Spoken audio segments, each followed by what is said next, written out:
ઈશ્વર અને સમય જે ધારે તે કરે છે. માણસ અહીંયા ખોટો ઘમંડમાં ફરે છે.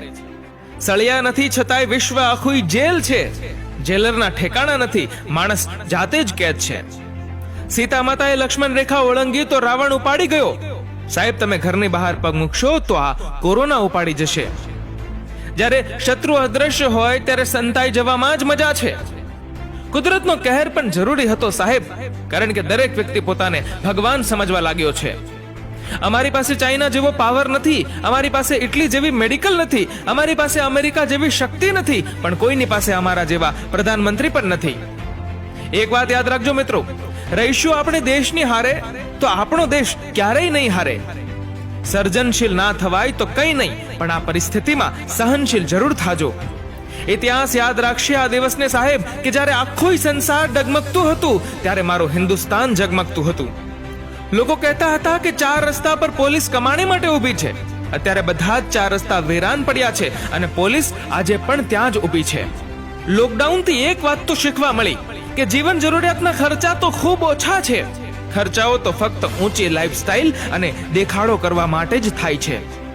જે ઘર બનાવવામાં આખી જિંદગી વિતાવી દીધી, આજે એ જ ઘરમાં રહેવાથી અકળાઈ રહ્યો છે આજનો માનવી. ઇતિહાસ કહે છે કે જ્યારે જ્યારે પણ દુનિયા પર આપદા આવી છે એના પછી સમય ખૂબ સારો આવ્યો છે. અને મિત્રો, એક વાત યાદ રાખજો કે પોતાના ઘરમાં પોતાના જ પરિવાર સાથે રહેવું જો સજારૂપ લાગતું હોય તો પછી તમે દુનિયામાં ગમે તે ખૂણે ચાલ્યા જાઓ, ક્યાંય સુખ નહીં મળે. એ વિચારીને બેદરકારી ના દાખવતા કે આ વાયરસ અમારા વિસ્તાર કે શહેરમાં નથી, કેમ કે થોડાક દિવસ પહેલા તે આપણા દેશમાં પણ નહોતો. હજારોમાં ગણતરી પહોંચી ગઈ છે અને લાખ ના થવા દો. રોકાઈ જાઓ પોતાના ઘરમાં, વતનને રાખ ના થવા દો. વેલેન્ટાઇનનો વિરોધાર્થી શબ્દ મળી ગયો છે ક્વોરન્ટાઇન. પહેલામાં 2 નજીક આવે અને બીજામાં 2 દૂર થાય. જેટલી બીક કોરોનાથી લાગે છે એટલી બીક જો કર્મોની લાગે તો પૃથ્વી સ્વર્ગ બની જાય. લોકડાઉનથી હજુ પ્રદૂષણ એટલું ચોખ્ખું નથી થયું કે આપણને આપણા જ અવગુણ અને વાંક દેખાય. દોડતા હતા ત્યારે એવું લાગતું હતું કે આપણા જેવું કોઈ સમર્થ નથી, અને સહેજ નવરા પડ્યા ત્યારે લાગ્યું કે આટલું દોડ્યા તેનો કોઈ અર્થ જ નથી. વાહરે સમય, પૈસા પાછળ બધું જ નેવે મૂકી ભાગતી દુનિયા આજે પોતાનો જીવ બચાવવા પૈસાને અડતા પણ ડરે છે. દાન કે સહાય કરતી વખતે કેમેરો ઘરે રાખો. લોકો મુશ્કેલીમાં છે, ભિખારી નથી, કારણ કે લાખો શ્વાસ દાનમાં દઈ અદ્રશ્ય રહે છે ઈશ્વર, ફોટો પાડીને બતાવતો નથી. માણસ જેટલી વધારે ચીજો વગર ચલાવી શકે એટલો તેને વધારે ધનવાન સમજવો. અને છેલ્લે એક સોનેરી સલાહ કે કોરોના વાયરસ હોય કે જીવનની કોઈ પણ સમસ્યા હોય, એનાથી બચવાનો ફક્ત એક જ ટોલ ફ્રી નંબર, અને એ છે શ્રી કૃષ્ણ શરણમ મમ. માણસે માણસનો ફક્ત ઉપયોગ કર્યો છે, ના છૂટકે કુદરતે એક પ્રયોગ કર્યો છે. આવો પણ સમય આવશે નહોતી ખબર, માણસને જ માણસનો ડર લાગશે નહોતી ખબર. મોંઘામાં મોંઘા કપડા કબાટમાં લટકાવી દેવામાં આવ્યા અને બ્રાન્ડ વિનાનું માસ્ક બાજી જીતી ગયું. કોરોના વાયરસના માધ્યમથી ઈશ્વરનો સુંદર સંદેશ કે તમે પૃથ્વી પરના મહેમાન છો, માલિક નહીં. કુદરતે આપેલી ભેટોને આપણે નુકસાન પહોંચાડ્યું છે. આ કોરોના વાયરસ એની છેલ્લી નોટિસ છે. મંગળ પર જીવન વિકસાવવાની વાતો કરતો હતો માણસ, આજે પૃથ્વી પર અસ્તિત્વ ટકાવવા ઝઝૂમી રહ્યો છે. અમુક નાસ્તિક લોકો મેણા મારે છે કે હોસ્પિટલ ખુલ્લા છે અને ભગવાનના દ્વાર બંધ છે. ના ભાઈ, ભગવાનના દ્વાર બંધ નથી. જો અદ્રશ્ય વાયરસમાં તમને મારવાની શક્તિ હોઈ શકે છે તો અદ્રશ્ય ભગવાનમાં તમને બચાવવાની પણ તાકાત છે. બસ વિશ્વાસ રાખજો. આજે બધા મંદિરો બંધ છે કારણ કે બધા ભગવાન અત્યારે હોસ્પિટલમાં સફેદ કોટ પહેરીને સેવામાં છે. કોણ કહે છે કે ભગવાન નથી દેખાતા? ખાલી એ જ તો દેખાય છે જ્યારે કોઈ નથી દેખાતું. રહી જો ડાળીઓ તો પાંદડા પણ આવશે. આ દિવસો ખરાબ છે તો સારા પણ આવશે. બસ સમયને સમયસર સાચવી લેજો, બીજું કંઈ પણ સાચવવાની જરૂર નહીં પડે. જે સમયે સમસ્યાએ જન્મ લીધો હોય છે એ જ સમયે સમાધાને પણ જન્મ લીધો જ હોય છે. શતરંજ હોય કે પછી જિંદગી, જીતવા માટે ધીરજ રાખવી પડે.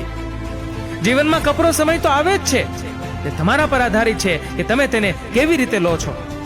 કોઈને અડવું નહીં એ આપણે શીખી ગયા, પણ કોઈને નડવું નહીં એ આપણે ક્યારે શીખીશું? એટલી હદે આઝાદ થયો છે આજનો માનવી કે આજે એને ઘર પણ જેલ જેવું લાગે છે.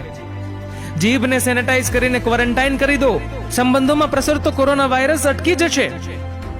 કોઈ તો એવું સેનેટાઈઝર બનાવો કે જે હાથની સાથે સાથે લોકોના દિલ પણ સાફ કરે.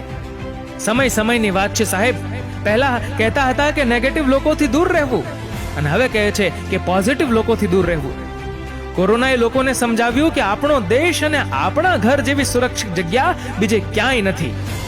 જ્યારે પરિસ્થિતિ બદલવી અશક્ય હોય ત્યારે મનની સ્થિતિ બદલી નાખો. નિમિત્ત કોણ હતું એનાથી ફેર નથી પડતો. નિર્ણય હંમેશા કુદરતનો હોય છે, જે દરેકને સ્વીકારવો જ પડે છે. સમય પણ ઘણો મજાનો છે સાહેબ. પહેલા મળતો નહોતો અને હવે જતો નથી. ક્યારેક પરિસ્થિતિને સમય પર છોડી દેવી જોઈએ. શું ખબર તે પરિસ્થિતિ તમારા પ્રયત્નો નહીં પણ સમય માંગતી હોય. એક સેકન્ડનો પણ સમય નહોતો સાહેબ આ દુનિયાના માણસો પાસે. કુદરતે બધાને એક સાથે જ નવરા કરી દીધા. થપ્પો દાવની રમત ચાલી રહી છે. દાવ કોરોનાનો છે. આપણે છુપાઈને રહીશું તો જીતી ગયા અને બહાર નીકળ્યા તો કોરોના આપણને આઉટ કરી દેશે દુનિયામાંથી. વેન્ટિલેટર કરતા માસ્ક પહેરવું સારું, આઈસીયુમાં રહેવા કરતા ઘરમાં રહેવું સારું અને જિંદગીથી હાથ ધોવા કરતા સાબુથી હાથ ધોવા સારા. જિંદગીમાં પહેલી વખત જોયું કે માણસે જીવવા માટે પૈસા કમાવાનું છોડી દીધું.